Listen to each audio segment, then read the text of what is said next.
সময়ে এই জলসার আয়োজন, আপনারা আসুন।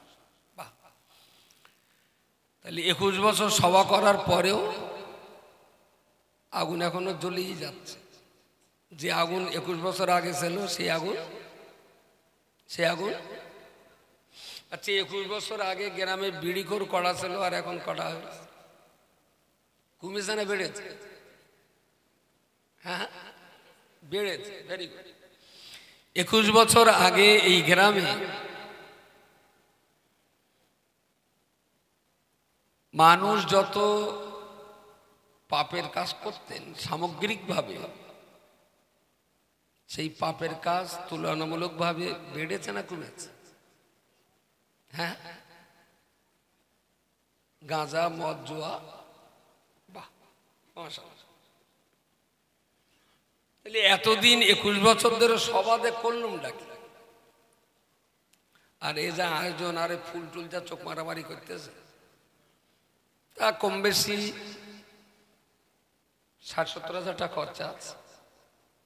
কিরম খরচ? কত? 60+। তাহলে 1 বছরে যদি 60 যায়, তাহলে গড়বড়টায় 20 বছরে 12 থেকে 13 লক্ষ টাকা নিপাট খরচা হয়েছে এই ধর্মসভার পিছনে। বিনিময়ে ধর্মের লাভ কতটা হয়েছে তার কোনো হিসাব সভা কমিটির কাছে নেই। আমি জানি না এই ধর্মসভাই একদিন আমাদের জন্য জাহান্নামের কাল হয় কিনা। এই ধর্মসভাই আমাদের জন্য জাহান্নামের কাল হয় কিনা, এটাও যেন আজকের দিনে ভাবতে ইচ্ছা হচ্ছে। তুলনামূলকভাবে রাস্তায় এসছি, এখানে কোনো দোকান পাশার আমার চোখে পড়িনি। দূরে এদিকে আছে নাকি? এটা আল্লাহ শুকরগুজার হচ্ছি যে আর 5টা জলসার তুলনায় এই জলসাটার একটু পবিত্রতা আছে। রাস্তায় কোনো হুড়োহুড়ি নেই, চিৎকার চেঁচামেচি নেই, দোকান পাশারের উৎপাত নেই, এদিকটা ভালো। ইসলামের বিশেষ 4টি স্তর আছে। আমার যেটা মনে হয়েছে, বাঙালি মুসলমান ইসলামকে ভালোবাসে, বাঙালি জাতি মুসলিম ইসলামকে সত্য বলে বিশ্বাস করে, ইসলামের প্রতি মায়া আছে, ইসলামের প্রতি নিজের দায়িত্ব দায়বদ্ধতা স্বীকার করে, ইসলামের জন্য টাকাও ব্যয় করে, ইসলামের জন্য সময়ও ব্যয় করে, প্রয়োজন পড়লে হয়তো বা ইসলামের জন্য জীবনও দেবে। বাঙালির একটা মারাত্মক দোষ হলো বাঙালি ইসলাম বোঝে না। মায়া, বিশ্বাস, অর্থ, দেহ ইসলামের জন্য সব দেয়, কিন্তু আসলে ইসলামটা বোঝে না। একেবারেই 0 পয়েন্ট থেকেই মানুষকে যদি ইসলাম বোঝানো যেত, আমার মনে হয় সমাজের সব রকমের রোগের চিকিৎসা ওর ভিতরে আছে। ইসলামটা বোঝানো যায় না। ঘুরি হয়তো একটা প্রশ্ন আসতেই পারে যে আমরা এতটা মানুষকে ইসলাম বুঝি না, তাহলে ইসলাম তুমি কি একা বোঝো? আমি যে ইসলাম বিরাট বুঝি তা না, তবে বাঙালি যে বোঝে না এইটা আমি বুঝে গেছি। আমি যে খুব বুঝি,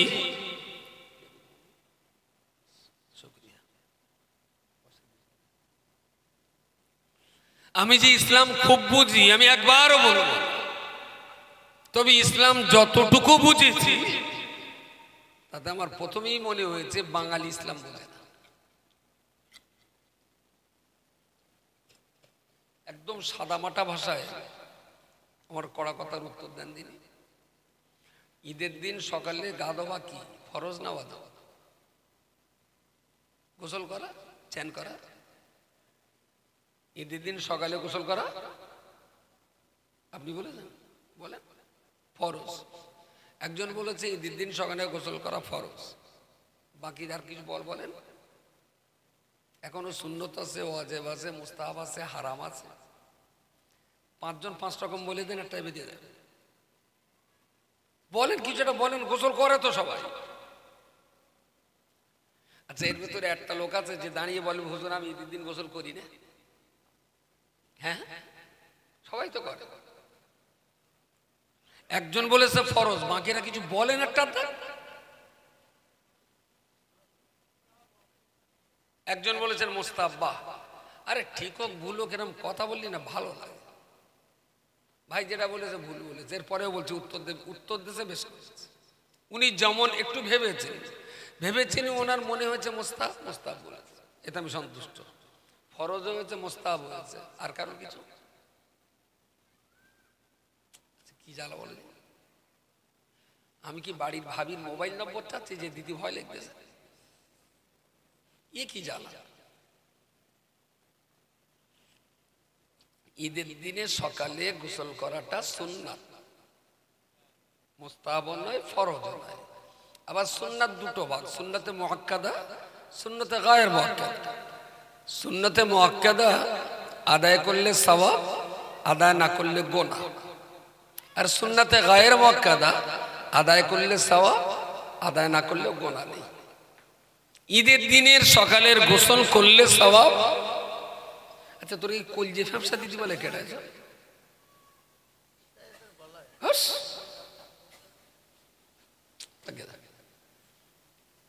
মনে হচ্ছে যেন আমি বাসর ঘরে ঢুকেছি। দেখো না সারাদিক দিয়ে কি নঙ্গ মেরে গেছে একবার। মানুষের মুখ দেখা যাচ্ছে, এই ভাইদের মূল আমার দেখতে আমার অসুবিধা, ওই ভাইয়ের মাথা দেখতে পাচ্ছি, ধর দেখতে পাচ্ছি। এরা বলি হয়, আরে তো আমি এতক্ষণ জানিও না যে ও রয়েছে। সবার সামনে কেমন ফাঁকা থাকবে, মন খুলে কথা বলো না। চেয়ার দিলে আবার এরম করে দেখতে হয়। আর একটু ও ঠিক বলেছে, জানতে মানে চেয়ারতে বেশি উঁচু হয়ে গেলে না শ্রোতার আবার কষ্ট হয়। এই দারুণ আছে, বাহ, এই বুদ্ধিটা আগে দিস নি। সুবহানাল্লাহ। তাহলে ঈদের দিনের গোসলটা হলো মুস্তাহাব নয়, ফরজ নয়, সুন্নাতে গায়ের মুআক্কাদা। যারা গোসল করবেন তারা সওয়াব পাবেন, যারা গোসল করবেন না তাদের সওয়াবও হবে না, গুনাহ হবে না।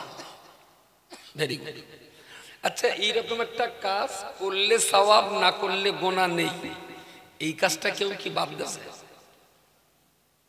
ঈদের দিন সকালে কেউ গোসল করা বাদ দেয়?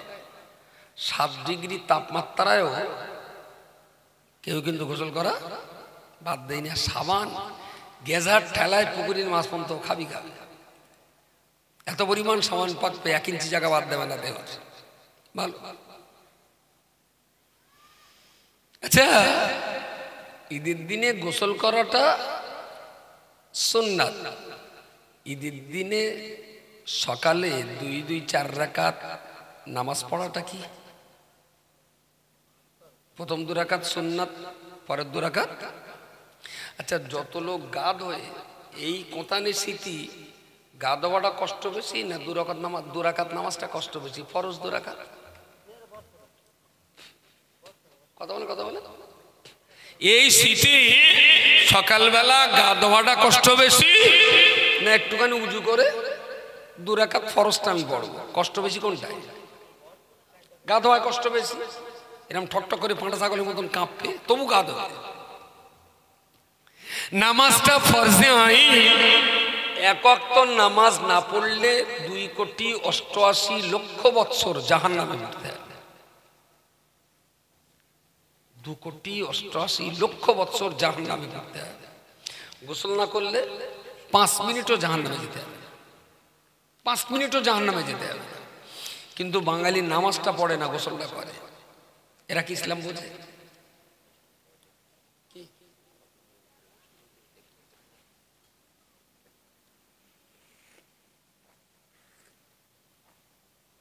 এইটা আগাতে কাটবো না গোড়াতে কাটবো, ওটা হাজামের বুঝবি।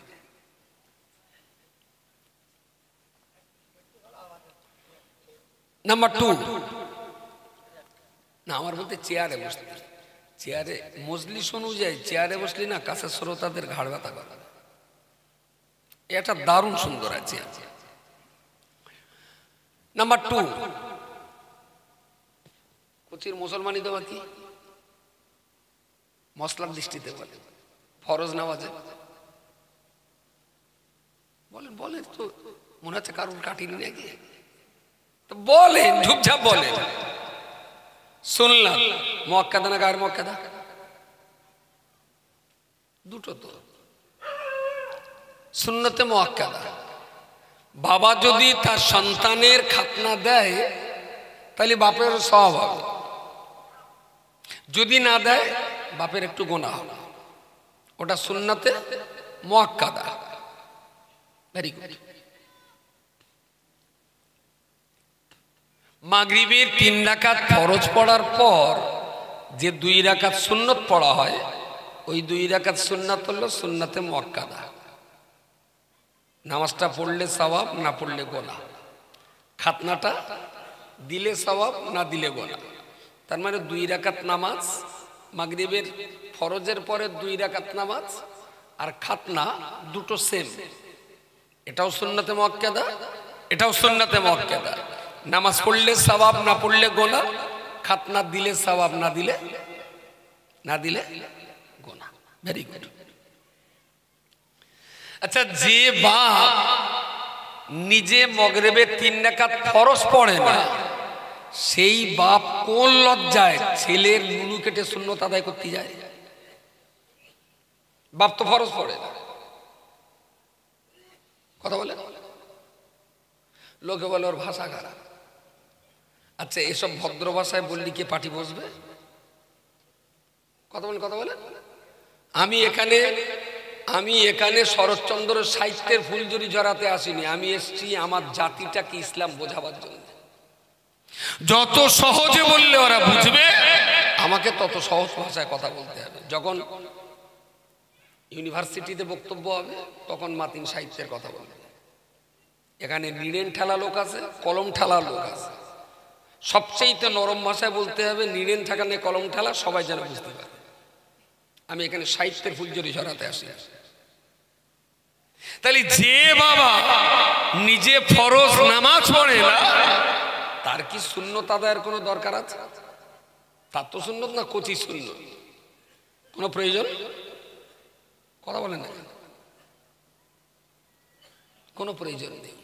যদি জাতি ইসলাম বুঝতে, তাহলে কচির মুসলমানি বাদ দিয়ে নিজে আগে মাগরিবের ফরজটা পড়তে, যে আমি আগে নামাজটা পড়া ধরি, তারপরে কচির মুসলমানি নেই 12 বছরে দেবো। যে হাঁড়ির তলা ফুটো, সে হাঁড়ির কি সর্বস কেনার কোনো দরকার আছে? হাঁড়িতে ভাত থাকবে, ডাল থাকবে, তরকারি থাকবে, তবে তো ঢাকনার দরকার। আসলে যদি তলা ফুটো হয়, যদি ঢাকনার কোনো দরকার? হাঁড়িতে যখন মালই থাকবে না, তাহলে ঢাকনা কেনার? তাহলে যে বাপ ফরজ নামাজ পড়েনি, তার হাঁড়িতে মাল আছে বলে মনে হয়? তাহলে কচির খাতনা দেওয়া সুন্নতে সরপোষ দেওয়ার কোনো দরকার নেই। জাতি ইসলাম বোঝে না। বুঝলে কচির মুসলমানি বাদ দিন, নিজে আগে নামাজ পড়া ধরত। নাম্বার 3, গ্রামে জানা যায় কোন মাঠে? আমাদের গ্রামে 2-3 জায়গায়, যার যখন সুবিধা হয় সেখানে। তবে মসজিদে তো ঘোষণাটা হয় যে অমুক মারা গেছেন, জোহরের নামাজ বা আসরের পর, তার বা সকাল 10টায় জানাজা হবে। তা বেশিরভাগ জানাজা জোহরের পরই হয়। ওদের একটা মিডিল টাইম, আত্মীয় কুটুমে এলো, আবার জানাজা দাফন করে বাড়িও চলে গেল, যার জন্য বেশিরভাগ জানাজা দেখা যায় জোহর বাদায়। আচ্ছা, যেদিন জানাজা হবে সেই দিনে মসজিদে মুসল্লি হয়েছে 200, গ্রামের লোক এসছে, বাইরের মেহমান এসছে। জানাজা এই নাউজুবিল্লাহ, জোহরের ফরজ নামাজ মসজিদে জামাতে 200 লোক হয়েছে। ফরজ নামাজ শেষ করে এবার বাকি নামাজ শেষ করে জানাজা পড়তে এসে ওখানে 200 লোক পাবো না 75টা লোক পাবো। বাহ, এরকম উত্তর দিলে আমার জানটা খুব ভালো লাগে। যে জোহরের যদি 200 পাই, তাহলে জানা যায় একজন বলেছে 500 পাবো, একজন বলেছে 2000 পাবো। আর কারো কিছু বলার আছে? আরো 100 বেশি হবেই। বেশ, আচ্ছা আমি 200টাও নিলাম না, 500টা, এই আপনার 500টা আর 2000টা বাদ দে, গড়ে মোটামুটি একটা 700। আচ্ছা যে 200 লোক জোহর পড়েছে, আলহামদুলিল্লাহ খুব ভালো ফরজ নামাজ আদায় করেছে, ওদের অধিকার আছে জানাজা পড়ার। বাকি যে 500 লোক জোহর পড়িনি, জানাজা পড়েছে, এরা কি ইসলাম বোঝে? ইসলাম কেলা বোঝে? এখানে জানাজা হবে, আমি এখানে বসে থাকবো, ইচ্ছাকৃত জানাজা পড়ব না। পৃথিবীর কোন মুফতি যদি ফতোয়া দিতে পারে যে মাতিনির গোনা হয়েছে, মরণ পর্যন্ত তার পেশাবের পানি তুলব। জানাজা নামাজ ফরজে কিফায়া, গ্রামের 2-3 জন মানুষ পড়ে দিলে দায়িত্ব পালন হয়ে গেল। সবার পড়া লাগে না, 2-3 জন পড়লে যথেষ্ট হয়ে গেল, যথেষ্ট হয়ে গেল। তাহলে যে জানাজা না পড়লে জাহান্নামের কোনো ভয় নেই, সেই জানাজা পড়ছে 700 লোক। আর যে জোহরের ফরজ নামাজটা না পড়লে 2,88,00,000 বৎসর জাহান্নামের আগুনে পড়তে হবে, সেই ফরজ নামাজ পড়ছে 200 লোক। এই 200 বাদ দিলে বাকি 500 লোক হযরত মুহাম্মাদের প্রচার করা ইসলাম মানে না দিলীপ ঘোষের ইসলাম? ইসলামেরা বোঝে না। 4 নম্বর, ঈদের নামাজে তারপরে জানাজা নামাজে নিয়ত বলে দেওয়া হয়। নিয়ত ওটা সেই দাজ্জালা সামন্ত বলেই দিতে হবে, আর কোনোদিন বাঙালির মুখস্থ হবে না। হ্যাঁ, কি মার্কা বলল? গ্যাটিস মার্কা। তবে আপনি বলেছেন তো, একটু অন্য লাইন দিয়ে বললে ভালো হতো। গ্যাটিস দিয়ে বলো গাড়ি চালানো যায়, কিন্তু এর গ্যাটিস দিয়ে গাড়ি চলতেস না তো, গাড়ি চললি নাই বলতো।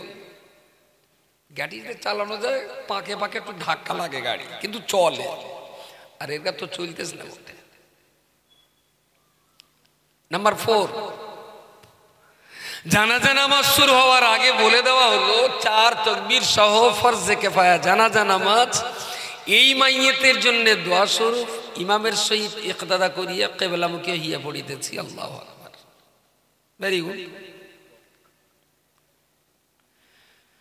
মুখে এই নিয়তটা নিজে বলা আর মুখে এই নিয়তটা জনগণকে শিখিয়ে দেওয়া শরীয়তের মসলায় কি? ফরজ না ওয়াজিব? টুকটুকুর কথা বলেন, আমার খুব ভালো লাগবে। ফজর বলতে বকে দেবো, আমার আর দাওয়াত নেই, দেখি একটু সোজা করতে পারি কি। মুখে নিয়তটা পড়া কি? মুস্তাহাব। বাহ, সুন্দর কথা বলে, একদম এক চান্সে কারেক্ট হয়েছে। মুস্তাহাব। মুখে বললে একটু সওয়াব হবে, না বললে কোনো গোনা নেই। আচ্ছা, যে লোকটা নিয়ত নিজে পড়তে পারে না, সেই লোকটা কি জানাজার ভেতরের ওই লম্বা লম্বা দোয়া পড়তে পারবে?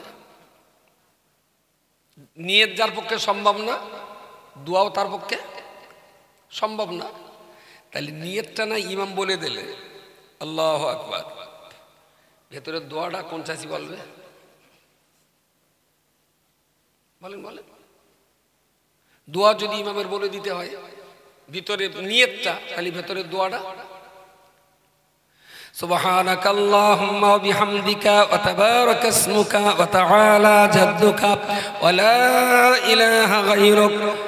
ইমাম সাহেব তাকবীর দেবেন, আল্লাহুম্মা সাল্লি আলা মুহাম্মাদিন ওয়া আলা আলি মুহাম্মাদ কামা সাল্লাইতা আলা ইব্রাহিম ওয়া আলা আলি ইব্রাহিম ইন্নাকা হামিদুম মাজিদ। আল্লাহু আকবার। আল্লাহুম্মা গফির লি হাইয়িনা ওয়া মাইয়িতিনা ওয়া শাহিদিনা ওয়া গায়িবিনা ওয়া সাগীরিনা ওয়া কাবীরিনা ওয়া যাকারিনা ওয়া উনসানা। আল্লাহুম্মা মান আহইয়াইতাহু মিন্না ফাহিহি على الإسلام ومن توفيته منا فتوفه على الإيمان। দু লাইন নিয়ত যে পড়তে পারে না সে কি এতটা দোয়া পড়তে পারবে? তাহলে নিয়তের লাভ কি বলেন বলেন?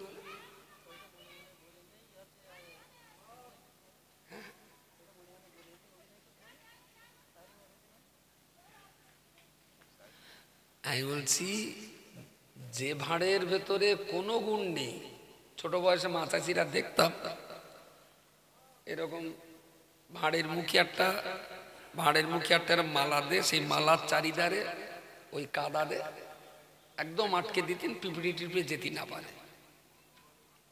হ্যাঁ, পরে ভাঙবে যাতে গুড়টা নষ্ট না হয়। আর ওতে গুড় ভালো থাকতো। 2 মাস 6 মাস পরে খুললে একদম প্লেন গুড়, ভালো গুড়। খুব বেশি বেশি মুখের কাছে একটু রস পানি বানা থাকতো, কাট করে ফেলে দিলে একদম ফ্রেশ গুড়। আমার কি একটু বলবেন, ভাঁড়ের তো জানাজার ভাঁড়ের মুখটা তো নিয়ত করে দারুণ করে সুন্দর সেট আপ করে নিল, ভেতরে গুড় আছে জানাজার ভেতরে দোয়া। তাহলে যে ভাঁড়ে মোটে গুণ নেই সেই ভাঁড়ে যদি এরকম সুন্দর করে মুখ মেরে বাজারে তোলা হয়, দাম তো দেবে না, ভেতরে মাল নেই, মুখটা সুন্দর করা, এরে কি বলে? বাহ, চিটিং মাছ কেটে বলেছে। তোরে চশমাতে ঢুকে গেলে, চশমাটা বের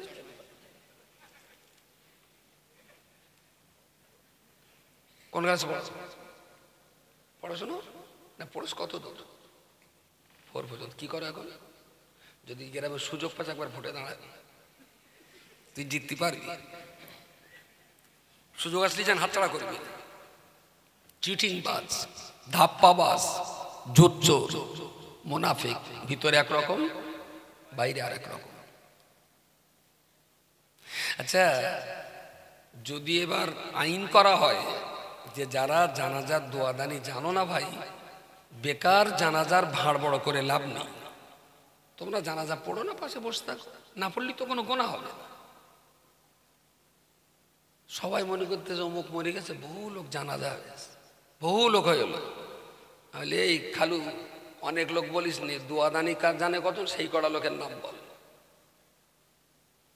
যদি আলাদা করে দেওয়া হয় যে জানাজা নিজে নিজে সব দোয়া যারা জানে শুধু তারাই পড়ুক, যারা দোয়াদানি না জানে ভাই বেকার ভাঁড় বড় করলাম নি, তোরা সাইডে বস। আর যখন দোয়াদানি শিখবি তখন জানাজা পড়বি। তুই তো এখন দোয়া জানিস তে কিচ্ছু, এখানে আবার দাঁড়াচ্ছিস, তাহলে তুই বলো খোদার কাছে চিটিং বাজ হবি, ধাপ্পাবাজ হবি, জোচ্চোর হবি। যদি এরকম ভাগ করে দেওয়া হয়, জানাজার ময়দানে দাঁড়িয়ে ইমাম বলল আপনারা যারা এই 3টে দোয়া জানেন না দয়া করে এখানে না দাঁড়িয়ে পাশে বসুন। যদি ইমাম একবার ঘোষণা দেয় তাহলে জানাজা একসঙ্গে কটা হতে পারে? জানাজা অনেকগুলো হবে। আমার খালু মারা গেছে, বয়কার আমি পড়বো না, তা তুমি জানাজা পড়বা? প্রথম কথা হবে এইটা, খালুটা আমার, আমি জানাজা পড়বো না, তা তুমি পড়বা?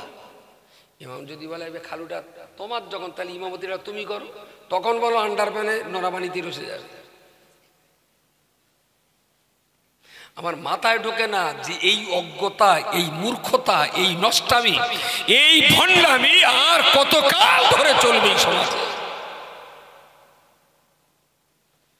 যদি নিয়ত বলা বন্ধ করে দেওয়া হয়, জানাজার নিয়ত মুখে না পড়লেও নামাজের কোনো অসুবিধা নেই, কোনো অসুবিধা নেই। ওই লোকজন এসতেছে, আমি দাঁড়াও দাঁড়াও, কোথায় যাচ্ছ চুটপাট করে? তাহলে দেখো ওই জানাজায় যাচ্ছি, দ্যাট ইজ নিয়ত। ওর মনের ভিতরে সংকল্প নিয়ে আসছে জানাজা পড়ে, মুখ দিয়ে কিচ্ছু বলতে হবে না, আল্লাহু আকবার, ওর জানাজা সহি সালামত সুন্দর হয়ে যাবে। যেটা না পড়লে জানাজার নামাজের কোনো ক্ষতি হবে না সেইটি ইমাম বলে দিচ্ছে। আর পাবলিক মনে করতে আমি তো মুখ্য সূক্ষ্ম লোক, কিছু বুঝি না, যেটা অসুবিধার স্থলে হুজুর বলে দিয়েছে মানে তাইলে আমার নামাজ বোধহয় হচ্ছে। ইমিডিয়েট এই জানাজা নিয়ে বন্ধ হওয়া উচিত, ইমিডিয়েট বন্ধ হওয়া উচিত। কারণ এতে অশিক্ষিত মানুষটাও ধোঁকা খাচ্ছে। ওরা জানতেছে আমরা তো লেখাপড়া কম জানি, তো যেটা অসুবিধা ছিল সেটা তো হুজুর বলে দিয়েছে, তাইলে মনে হয় আমাদের নামাজ কালাম সব ঠিকঠাক হচ্ছে। নিয়ত পড়া বন্ধ করুন, পাবলিক নিজে পড়বে, দুটো লোক হলেও নিয়ত বোঝার জন্য চেষ্টা করবে, যে আত্ম বলে দেবে না তাহলে নিজের বলতে হবে। হ্যাঁ শিখবে। আমরাই কিন্তু সমাজটার সর্বনাশ করছি। এখন খোদা না করুক পরশুদিন যদি কোনো জানাজা হয় আর টাটকা আওয়াজ মরে রয়েছে বলে এটা হুজুর তো বলে গেল নিয়ত বলা বন্ধ করতে, তাহলে আজকে বন্ধ থাক। এইবারে যার ছেলে এসে বলে ও হুজুর তোমার বাপের জানাজা হলো তো একটু নিয়ত বলে দিলে না, তাহলে না মাতিন বলে গেল না সবার বেলা নিয়ত হয়েছে আর আমার ব্যাপার বেলা হয়নি, আমরা এবার সিপিএম করলুম তাই আমাকে উপরে এই জুলুম, উদর পিন্ডি বুদর গাড়ে আটা দাঙ্গা লেগে যাবে আমার গ্রামে। সত্য সঠিক নির্ভেজাল খাঁটি কথাটা বোঝার চেষ্টা করতে। ও একটা গল্প বলে নেই, একটা দারুণ সুন্দর চাটনি মনে পড়ে। একটা লোক ওই বুড়ো বয়সে কি কিসে কিসিত কি হয়ে সে আবার একটা বিয়ে করেছে। আগের একটা বউ রয়েছে, তার একটা বাচ্চা আছে, সে ব্যামো আবার একটা বিয়ে করে। এখন ছোট বউটা একটু একটু জাতে পদে আছে, চালাক চোখ। দেখলো যে ওর সংসারে তামিয়ে কিনে মাতব্বরিটা না করে আমার বড় বউ মাতব্বর থাক আর আমি ওর বাড়ির কাজের লোক মেনা থাকি। প্রথম দিন বিয়ে করে বাড়ি আনতি ছোট বউটা গিয়ে বড় বউর পায়ে চড়িয়ে দেয়, ও আমি না তোমার বোনের মতো, তুমি যা বলবো আমি তাই বলবো।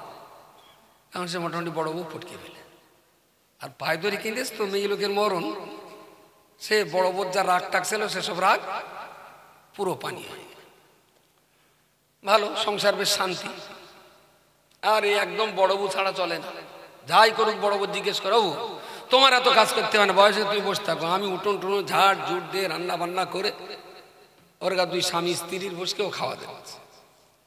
বড় বউ দেখে বা হয়তো এক জায়গায় একটু ভাগ বসকেছে, কিন্তু এদিক থেকে তোমার অনেক সুবিধা হয়েছে। এখন বড় বউ খুব শান্ত। বড় বউর একটা ছেলে আছে, তখন বুকে দুধ খায়, শুধু মার কোলের দুধটা খাইয়ে নে ছোট বউ সারাদিন সেই বাচ্চা ওর শুধু মার কোলে দেয় দুধটা খাওয়ার জন্য। দুধ খাওয়া হয়ে গেলে ছোট মার কোলে। কিছুদিন পরে এর আবার ঝাড়ে তেড় ছেড়েছে। এখন কি করবে, এইটা নেবে না ওইটা নেবে, তার নিজের ছেলের দুধ খেয়ে চিৎ করে শুকিয়ে রেখে দেয়। আর সতিনীর ছেলেরা ওর মার কাছ থেকে দুধ খেয়ে কোলে করে রাখে। এর ছেলে কিনতেছে, পায়খানা করতেছে, পেশাব করতেছে, কাদা মেখতেছে, ওর কোনো জ্বালা নেই। সতিনীর ছেলে একদম সিপসাপ। আর সারা গ্রামের লোক বলিস, বলে সতীন সতীন করিস, দেখে আয় বক্কারের ছোট বউটা বিশাল ভালো, বড় বউর ছেলে, বড় বউর সংসার সব ও একা সামলাচ্ছে। লোকে আবার দেখে সত্যি তো তাই। তো অনেকে বলে বলে তা তোমার ছেলেটা কাদা টাদা মেখে করতেছে, তার একটু কোলে লাও না, শুধু সতীনীর ছেলে কোলে নে বেড়াচ্ছ।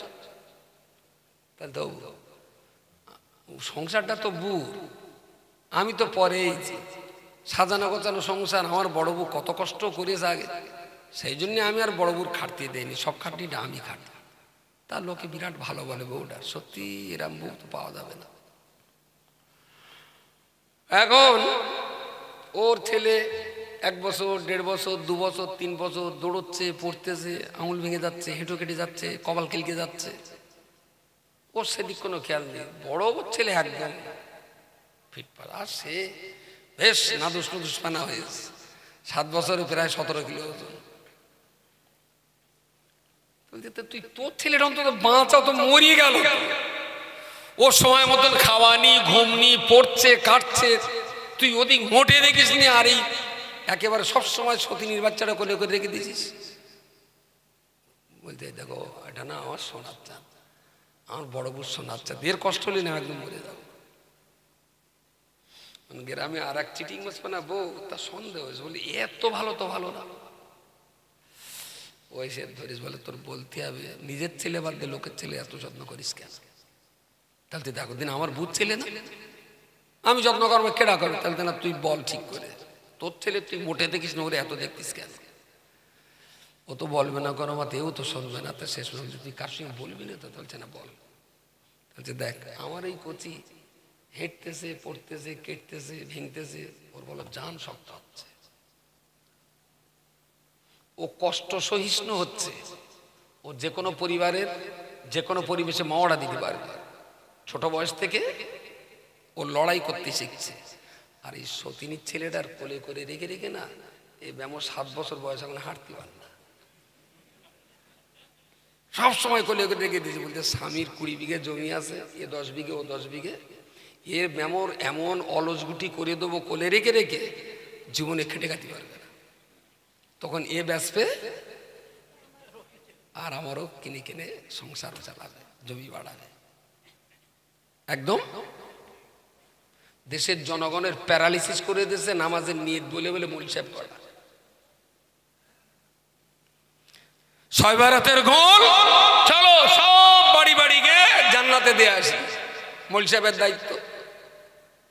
চলো মার কবরে সবে, মূল সাহেব বলে দাও বিসমিল্লাহি ওয়া আলা মিল্লাতি রাসূলুল্লাহ। আরে সুমন্দি, যার মেয়ে, যার মা, তার ছেলের বল দোয়া পড়তি। যে মা শোবে ওর ছেলের বল, তোর মা শুয়েছে, দোয়াটা তোর বলাই লাগে। হাতে মাটি লাও, বড় বিনা খালাক না কুম। আরে খালু, মা তো আমার না, তোর মা, দোয়াটা তুই পড়া। গোটা সমাজটার আগুন আমরা হাতে করে লাগিয়েছি। আমরাই এই জাতিটাকে কোলে করে রেখে রেখে রেখে রেখে এমন পক্ষঘাত আর প্যারালিসিস হয়েছে, যারা জীবনে খেটে খাতে পারবে না।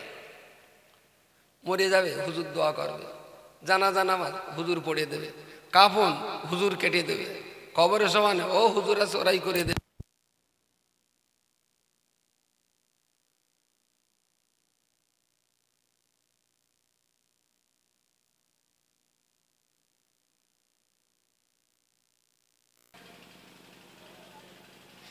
যদি এর গা 25 গ্রাম জ্ঞান অন্তত থাকতো, তাহলে টাকাতে জেনারেটর কিনে এত দূরে বসকে যে পুরো শব্দটা আমরা শুনতে পাচ্ছি।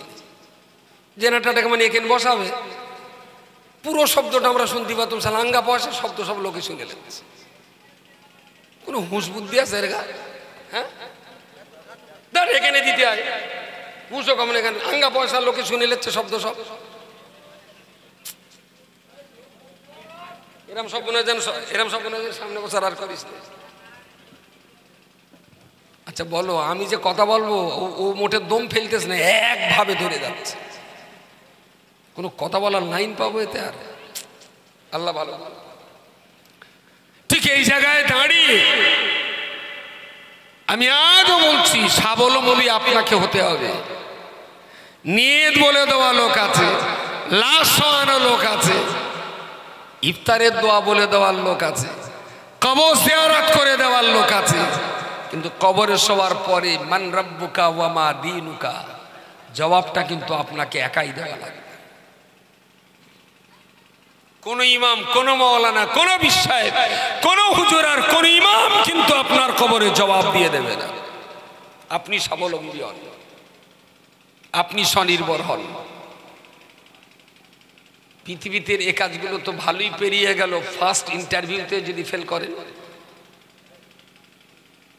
কবরের প্রথম ইন্টারভিউ সবে বারাতে বাপের কবজ দেওয়ার আছে, হুজুর করে দেয়। মেয়ে আর ছেলের বিয়ে তানকা হাতুকা মিম মুআক্কেলাতি, সেটাও হুজুর করে দেয়।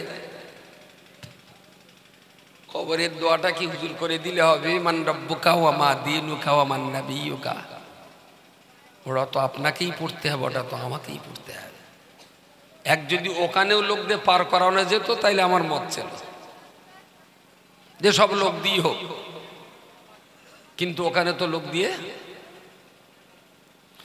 প্রিয় শ্রোতা মণ্ডলী, মনে রাখুন আল্লাহ নবী মুহাম্মদুর রাসূলুল্লাহ সাল্লাল্লাহু আলাইহি ওয়াসাল্লাম হাদিস শরীফের ভিতরে পরিষ্কার করে বলেছেন, হে আমার প্রিয় সাহাবী, আমি নবী মুহাম্মদুর রাসূলুল্লাহ তোমাদিগের জন্য বলছি, উতুলুবুল ইলমা মিনাল মাহদি ইলাল লাহাদা। এটাকে হাদিস শরীফ বলে কোন কোন কিতাবে দেখতে পাওয়া যায়, আবার কোন কোন কিতাবে দেখতে পাওয়া যায় এটা রাসূলের হাদিস নয়, এটা আল্লাহওয়ালা মানুষদের একটা উক্তি। যেটাই হোক না কেন, কথা অত্যন্ত গুরুত্বপূর্ণ। উতুলুবুল ইলমা মিনাল মাহদি ইলাল লাহাদা। ও বান্দা, মনে রাখুন, মায়ের কোলে দোলনা থেকে কবর পর্যন্ত শিক্ষা করতে হবে। শিক্ষার তো কোনো বয়স নাই। মায়ের কোল থেকে লেখাপড়ার আন্দোলন শুরু হবে। যতদিন কবরে শোয়ানো না হয় ততদিন এই শিক্ষার আন্দোলন তো চালিয়ে যেতেই হবে। পড়াশোনার কোনো বয়স, বের একটা বয়স হয়, চাকরির একটা বয়স হয়, খাতনা দেওয়ার একটা বয়স আছে, কিন্তু পড়াশোনার বয়স ওর কোনো বয়স নেই। হতাশ হওয়ার তো কোনো যুক্তি নেই। আবার চলে গেল নাকি? হতাশ হওয়ার তো কোনো কারণ নেই। 70 বছর বয়সেও যদি ইচ্ছা করেন, আপনার প্রয়োজনীয় সবটুকু আপনি নিজে মিটিয়ে মরতে পারবেন। 70 বছর বয়সেও কোরআন শিখে কবরে যাওয়াটা, দোয়া দরুদ শিখে কবরে যাওয়াটা একদম অসম্ভব না, মোটেও অসম্ভব না। এরপরেও যদি আপনি এগিয়ে না আসেন, তাহলে আমি বুঝবো আপনি নিজে হাতে করে নিজে বিষ খাচ্ছেন। এটা আত্মহত্যার নামান্তর। নিজে নিজেই নিজের মৃত্যু ডেকে আনছেন, এটা আত্মহত্যারই নামান্তর। প্রিয় শ্রোতা মণ্ডলী, মনে রাখুন, আমার আল্লাহ পাক রব্বুল আলামিন কোরআন শরীফের ভিতরে বলেছেন, ইয়া আইয়ুহাল্লাযীনা আমানু, হে পৃথিবীর ঈমানদার মানুষেরা, উদখুলু ফিস সিলমি কাফা, আমি আল্লাহ তোমাদের বলছি, তোমরা ইসলামের ভিতরে পরিপূর্ণরূপে দাখিল হয়ে যাও। ঈমানদারদেরকে বললেন ফিস সিলমি কাফা, তোমরা ইসলামের ভিতরে প্রবেশ করো। তাহলে আমি কি জানতে পারি আল্লাহ ঈমানদারদের ইসলামের ভিতরে ঢুকতে বলেছেন? তাহলে আমি কি মনে করব ঈমানদাররা তাহলে ইসলামের বাইরে? উদখুলু ফিস সিলমি কাফাতান, এই কথাটা আল্লাহ বেদিন, মুশরিক, নাস্তিক তাদেরকে বলেন। আলহামদুলিল্লাহ বলেন, সবাই মিলে বলেন আলহামদুলিল্লাহ। অন্তত জেনারেটরের অত্যাচার থেকে আল্লাহ বাঁচিয়েছে, এক ধরনের ভদ্র অত্যাচার। আল্লাহ ঈমানদারদের বললেন ইসলামে ঢোক। এই প্যান্ডেলের ভিতরে যারা বসে আছেন সুন্দর, ভালো লাগছে। 2-4টে যারা বাইরে আছে, এই ভাইদের আমি বলতে পারি যে আপনারা ভিতরে বসে। এখন যদি এরে বলি করছি একটু ভিতরে ঢুকে বস, আমার কথা বলা যায় না। বাইরে যারা আছে ওদের বলতে পারি যে আপনারা ভিতরে আসুন। যারা ভিতরে আছে তাদেরকে আর বলা লাগবে যে আপনারা ভিতরে আসুন? হ্যাঁ, বড্ড জোর বলতে পারি, দূরে আছেন কাছে আসুন, কিন্তু ভিতরেই তো আছেন। তাহলে আপনাকে আর ভিতরে ঢোকার? আল্লাহ ঈমানদারদের বললেন, হে পৃথিবীর ঈমানদার জাতি, তোমরা ইসলামের ঘরে ঢোকো। তাহলে ঈমানদাররা কি ইসলামের ভেতরে? কথা বলেন। কোরআনের আয়াত অনুযায়ী ঈমানদাররা ইসলামের ভিতরে নয়, ইসলামের বাইরে। একদম তাই, ঈমানদাররা ইসলামের বাইরে। আচ্ছা, আমাদের দেশে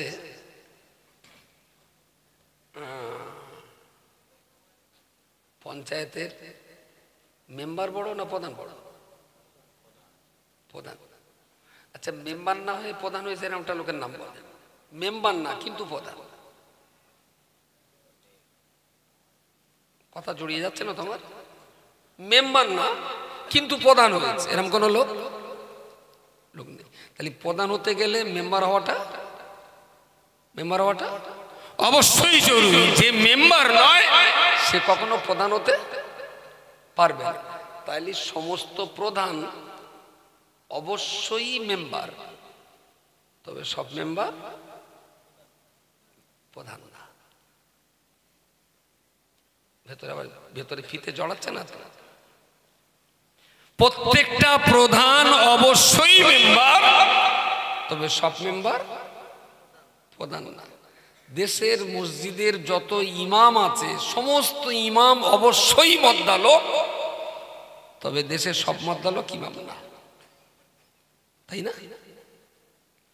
দেশের যত বউ আছে সব বউগুলো অবশ্যই মেয়ে লোক, অবশ্যই নারী, অবশ্যই মহিলা, কিন্তু সব মহিলা বউ না। ক্লিয়ার? যত মুসলমান দেশে আছে প্রত্যেক মুসলমান অবশ্যই ইমানদার, কিন্তু সব ইমানদার মুসলমান না। চোখ মুখ বলো কটা ভালো ঠেকতেছে না, মনে হচ্ছে ক্যাসেট জড়াচ্ছে ভেতরে। যত মুসলমান আছে প্রত্যেকটা মুসলমান অবশ্যই ইমানদার, কিন্তু সব ইমানদার মুসলমান না। তাহলে ইসলাম আলাদা, ইমান আলাদা। যার ইমান আছে তারে বলি ইমানদার, যার ইসলাম আছে তারে বলি মুসলমান। আল্লাহ ইমানদারদেরকে বললেন, তোমরা যখন আমাকে বিশ্বাস করেছো, ইমান মানে বিশ্বাস, তোমরা যখন আমাকে বিশ্বাস করেছো সেই বিশ্বাসের ভিত্তিতেই তোমাদেরকে বলছি আমার ইসলাম ঘরে তোমরা ঢোকো। আমার আল্লাহ কোরআনে এটা বলেননি, ইয়া আইয়ুহাল্লাযীনা কাফারু উদখুলু ফিস সিলমি কাফা, হে পৃথিবীর কাফের জাতি তোমরা ইসলামের ভিতরে ঢুকে যাও। আল্লাহ এই জায়গায় এটা বলেননি, ইয়া আইয়ুহাল মুশরিকুন, হে পৃথিবীর মুশরিক জাতি তোমরা ইসলামের ভিতরে ঢুকে যাও। ইয়া আইয়ুহাল মুনাফিকুন, হে পৃথিবীর মুনাফিক জাতি তোমরা ইসলামের ভিতরে ঢুকে যাও। মুনাফিক, কাফের, মুশরিক, বেদিন আল্লাহ এদেরকে ইসলামের ঘরে ঢুকতে বলেননি। যারা আল্লাহকে বিশ্বাস করেছে আল্লাহ পাক বিশ্বাসী ইমানদারদেরকে ইসলামের ভিতরে ঢুকতে বলেছে। যারা আল্লাহকে মেনেছেন আল্লাহ তাদের বলেছেন তোমরা যখন আমার মেনেছো তাহলে আমার তৈরি করা ঘরে তোমরা থাকো। যারা আমারে মানেনি আমার ইসলাম নামীয় তৈরি করা ঘরটা তাদের জন্য আমার ঘর, যারা আমারে বিশ্বাস করে যে ঘর আমি তাদের জন্য তৈরি করেছি। তাহলে ইসলামে ঢোকার আগে ইমানদার হতে হয়, আর ইমানদার হলে তবে ইসলামের ঘরে ঢোকার অধিকার পাওয়া যায়। ইমানদার হতে গেলে কি লাগে? ইমানদার হতে গেলে মিনিমাম 7টা কলমা আছে। কলমা তৈয়ব, কলমা শাহাদাত, কলমা তামজিদ, কলমায়ে তাওহীদ, কলমায়ে রদ্দে কুফর, ইমানে মুজমাল, ইমানে মুফাসসাল। এই 7টা কলমার ভিতরে আকীদা, আকদুন মানে গাইন কফ দাল, আকদুন, আকদুন শব্দের অর্থ হলো গিরো দেওয়া।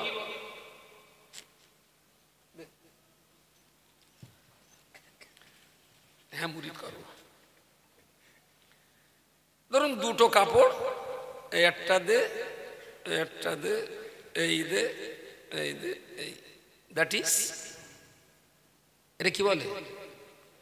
আরবি ভাষায় একটা শব্দ আছে আকীদা, তার মানে আল্লাহর সঙ্গে বান্দার সম্পর্কের গিরো দেওয়া, যেন আল্লাহ থেকে আমার সম্পর্ক কখনো বিচ্ছেদ না হয়ে যায়। আমি আল্লাহ, আল্লাহ আমার, তিনি মালিক, আমি গোলাম। আল্লাহর সঙ্গে অবিচ্ছেদ্য এই সম্পর্কের বাঁধনটাকে শরীয়তের পরিভাষায় বলা হয় আকীদা। এই আকীদাকে শক্ত করতে গেলে, মজবুত করতে গেলে 7টা কলমা পড়তে হয়, বুঝতে হয়।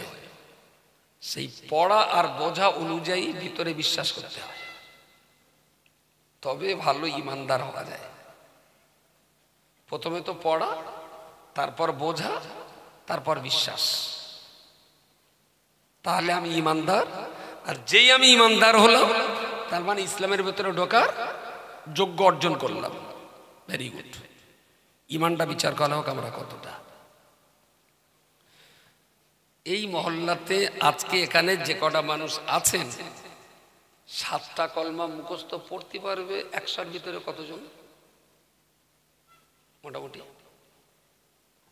যার যারা আমার টানতাজ আছে বলেন, অ্যাকুরেট তো আর না। 100-র ভিতরে 7টা কলমা মুখস্থ বলতে পারবে কজন? এখানে বলেছে একজন বলেছে 10 জন, একজন বলেছেন 20 জন। আর কারো কিছু বলার আছে? হ্যাঁ, কটা? 8 জনেও গ্রামের বদনাম করাচ্ছিস। মাদ্রাসার বাচ্চা কাচ্চাগুলো বলতে পারবো, ওরা ছাড়া আর কেউ পারবে না। আচ্ছা, ধরুন এই 20 জন লোক এখানে, দুটো এরা ঝগড়া করেছে, এ বলতে 10 জন, ও বলতে 20 জন।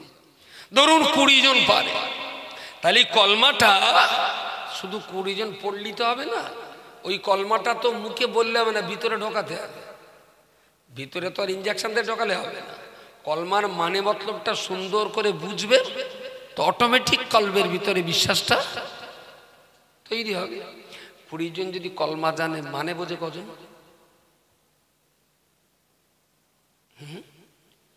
তার মানে কম্বলের লম্বাস্তি বাস্তি পুরো কম্বল আউট। একজনও? আবু, তোর নাম কি? মুরসালিন। মাশাআল্লাহ, দাঁড়াবা, দাঁড়াও। বাহ, থ্যাংক ইউ সো মাচ, দারুণ সুন্দর।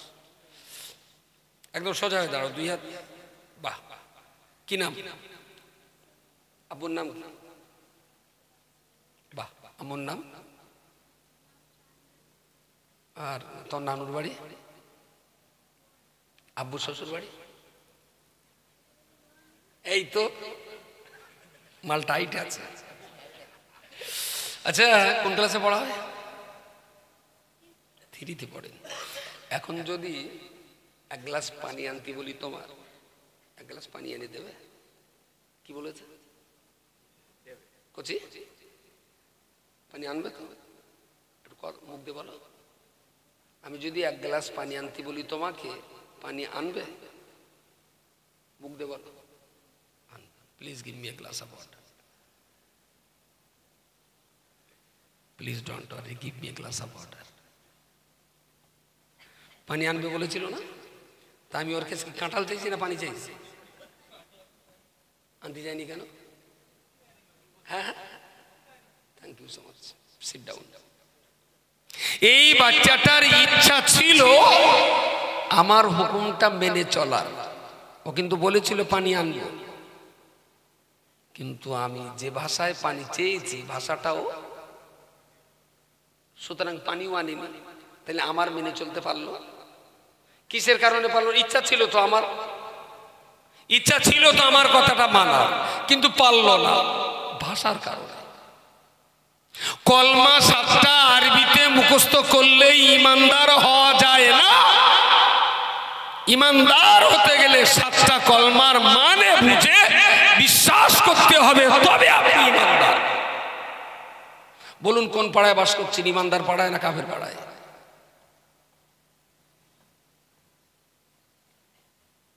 ও কিন্তু ওর নিয়ত খারাপ ছিল না, ওর নিয়ত ছিল আমার কথাটা মেনে নেবে, কিন্তু পারলো না ভাষার কারণে। কলমা পড়ছেন আশহাদু আল্লা ইলাহা ইল্লাল্লাহ ওয়াহদাহু লা শারীকা লাহ ওয়া আশহাদু আন্না মুহাম্মাদান আবদুহু ওয়া রাসূলুহু। এটা তো আরবি ভাষা, এর মানেটা যদি না বুঝবেন তাহলে বিশ্বাসটা জন্মাবে কোথা থেকে? আমাদের দেশের লোক না, কোরআনের পৃষ্ঠা পড়ে থাকলি, কোরআনের পৃষ্ঠা পড়ে থাকলি তুলে ঝেড়ে ঝেড়ে চুমুখে হয় সম্মানের জায়গায় রেখে দেয়, না হলে পানিতে ফেলে দেয়, যেন আর বেইজ্জতি না হয়। Very good.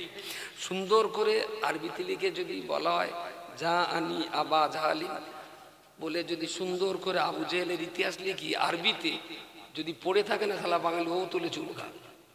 ও বলে একবারও জানে না যে আমি আবু জেহেলের মুখে চুমু খাচ্ছি। খুব ভুল বলছি নাকি আমি? ও ধারণা আরবি মানেই করা, কিন্তু আবু জেহেলের নামটাও তো আরবি, আলিফ বে অ জিম হালাম, আবু জেহেলের নামটাও আরবি। এখন যে আবু জেহেল নবীরে খুন করতে গেল, এ যদি সেই আবু জেহেলের মুখে চুমু খায়? ও বলছে নবীর পাগল আমি, কিন্তু জ্ঞান না থাকার কারণে, ভাষা না বোঝার কারণে আবু জেহেলের মুখে চুমু খাচ্ছে। আল্লাহ কি সন্তুষ্ট হবে? ওর ইচ্ছা ছিল পাক্কা ইমানদার হওয়ার, পানি টেনে দেওয়ার, মানে বোঝে না বলে পানি আনতে পারলো না। তার মানে কোচি যেরকম ব্যবহার করেছে আমাদের সঙ্গে, কলমার মানে না জানার জন্য আপনারাও আল্লাহর সঙ্গে সেই ব্যবহার করছেন। বলুন পড়াশোনার গুরুত্ব কতটা? 5টা 7টা কলমা পড়বেন, বুঝবেন, তবে তো ইসলামের ভেতরে ঢুকবেন। বকরি এখনো অনেক বাকি। আগে তো ইমানদারটা হন, তবে তো মুসলিম, আর মুসলিমটা হবেন তবে তো রোজার বকরাই। ইমানদারের জন্য নামাজ না, মুসলমানের জন্য নামাজ। ইমানদারের জন্য রোজা না, মুসলমান হতে গেলে রোজা লাগে। ইমানদারের জন্য শুধু ভিতরে বিশ্বাস লাগে, তো বিশ্বাসটা যেন নির্ভেজাল এবং খাঁটি হয়। সেই নির্ভেজাল আর খাঁটি ইসলাম নেওয়ার জন্য 7টা কলমা পড়তে হয়, বুঝতে হয়, আর বোঝার অনুপাতে আমার ভিতরে বিশ্বাস রাখতে হয়। আল্লাহ ছাড়া আমার কেউ নেই, আল্লাহ ছাড়া আমার কোনো খাওয়ানোর, পরানোর, বাঁচানোর, মারার কোনো মালিক নেই। শুধু আল্লাহ, শুধু আল্লাহ, শুধু আল্লাহ। ধর্মসভা করে ধর্ম শোনা যায়, ধর্মসভা করে কখনো ধর্ম শেখা যায় না, কখনোই শেখা যায় না। এখানে এতটা মানুষ বসে আছেন, 21 বছরের সভা। একটা লোক দাঁড়িয়ে বলবেন যে 21 বছর ধরে, 20 বছর ধরে, খালু খালু একটু আস্তে, 22তম সভা, তার মানে 21 বছর ধরে হচ্ছে। 21 বছরের এই সভা শুনে শুনে একটা লোক বলবেন যে সভা শুনে শুনে আমার সূরা ফাতিহা মুখস্থ হয়ে গেছে? একটা লোক বলে সোয়াদ দোয়া আল্লাহুম্মা বিইসমিকা আমুতু ওয়া আহইয়া। একটা লোক বলবেন যে সভা শুনে শুনে আমার সবার দোয়াটা মুখস্থ হয়ে গেছে। একটা লোক কথা বলে না কেন? তো একটা লোক বলবেন যে আমি এত পরিমাণ সভা শুনেছি, সভা শোনা, এত পরিমাণ সভা শুনেছি, আমার 4টে কলমা মুখস্থ হয়ে গেছে সভা শুনে। একটা লোক ধর্ম শুনতে হয়, তারপর ধর্ম পড়তে হয়, তারপর ধর্ম বুঝতে হয়, তারপরে ধর্ম পাত থেকে মাথা পর্যন্ত গোটা অঙ্গ প্রত্যঙ্গে ধর্মটাকে কাজে লাগাতে হয়। ধর্মটা মুখের না, গোটা দেহের প্রত্যেকটা অঙ্গ প্রত্যঙ্গ দিয়ে ধর্মের হুকুমগুলো মেনে চলতে হয়, তবে ভালো মুসলমান হওয়া যায়। প্রথমে শোনা, তারপর শেখা, তারপর বোঝা, তারপর কাজে লাগানো। দ্যাট ইজ মোস্ট ওয়ান্টেড মুসলিম। একজন খুব গ্রহণযোগ্য, অত্যন্ত গুরুত্বপূর্ণ একজন মুসলমান হওয়া যায়। এই শোনা, শেখা, বোঝা এবং কাজে লাগানো, বাস আপনার জীবন 16 আনাই সার্থক। আপনি এবারে মৃত্যুর জন্য তৈরি হয়ে যান।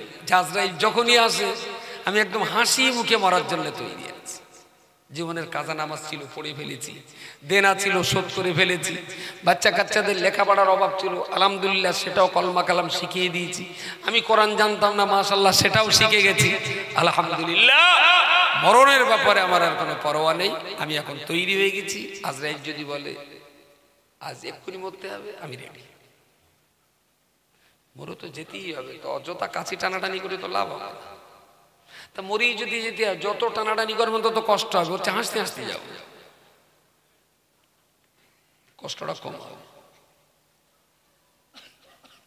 প্রিয় শ্রোতা মণ্ডলী, মনে রাখুন, আমি আপনাকে অত্যন্ত আপন ভেবে, কাছের মানুষ ভেবে, অত্যন্ত প্রিয়জন মনে করে আপনার হাতে ধরে পায়ে ধরে নিবেদন করে বলছি, আল্লাহ পাকের বান্দা, দুনিয়ার জমিনে আল্লাহ আমাদেরকে পাঠিয়েছেন, লক্ষ্য কিন্তু একটাই ছিল, ওয়ামা খালাকতুল জিন্না ওয়াল ইনসা ইল্লা লিয়াবুদুন। আমি আমার বান্দাকে আমার ইবাদত ব্যতীত তৈরি করিনি। বান্দাকে সৃষ্টি করেছি শুধুমাত্র আমার ইবাদত করবে, কেবলমাত্র আমার ইবাদত করবে। আর আমার ইবাদত করার জন্যই আমি আল্লাহ শখ করে আমার বান্দাকে তৈরি করেছি। তো আল্লাহর ইবাদত করাই যদি একমাত্র লক্ষ্য হয়, তাহলে এটাও তো বুঝতে হবে, আল্লাযী খালাক খালাকাল মাউতা ওয়াল হায়াতা লিয়াবলুয়াকুম আইয়ুকুম আহসানু আমালা। আমার আল্লাহ বলে দিয়েছেন বান্দারে তোমার জীবনের মরণ তৈরি করা হয়েছে জন্ম আর মরণের মাঝখানে এই সময়টুকু দিয়ে তোমাকে প্রমাণ করাতে হবে তুমি ভালো মানুষ। আহসান আহসান আহসান ওয়া আমালা। জন্ম আর মরণের মাঝখানের এই জীবনটাকে কাজে লাগিয়ে আমি যেন প্রমাণ করে দিতে পারি আল্লাহ আমি ভালো কাজের কাজ, আমি ভালো ভালো কাজ করেছি। এমএলএর কাছে ভালো না হলেও অসুবিধে নেই, পার্টির কাছে ভালো না হলেও বিশাল ক্ষতি নেই, বড্ড জোর বাড়িটা দেবে না, ঘর হবে না। নেতা কেতাদের কাছে ভালো না হলেও খুব একটা অসুবিধে নেই, বড় একটু ধমকি খেতে হবে। কিন্তু আল্লাহর কাছে যদি ভালো হওয়া না যায়, বলেন বলেন, ইহকালও শেষ পরকালও শেষ। আল্লাহর রাস্তায় পৃথিবীর কে আপনার ভালো বললো কে আপনার খারাপ বললো কিচ্ছু এসে যাবে না। শুধু দিনের শেষে বিবেককে জিজ্ঞেস করে দেখুন আল্লাহ আপনাকে ভালো বলছেন কিনা।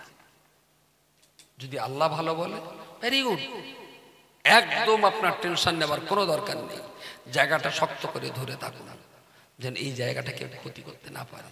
আমি যেন মরণ পর্যন্ত আল্লাহর কাছে ভালোটাই থাকতে পারি।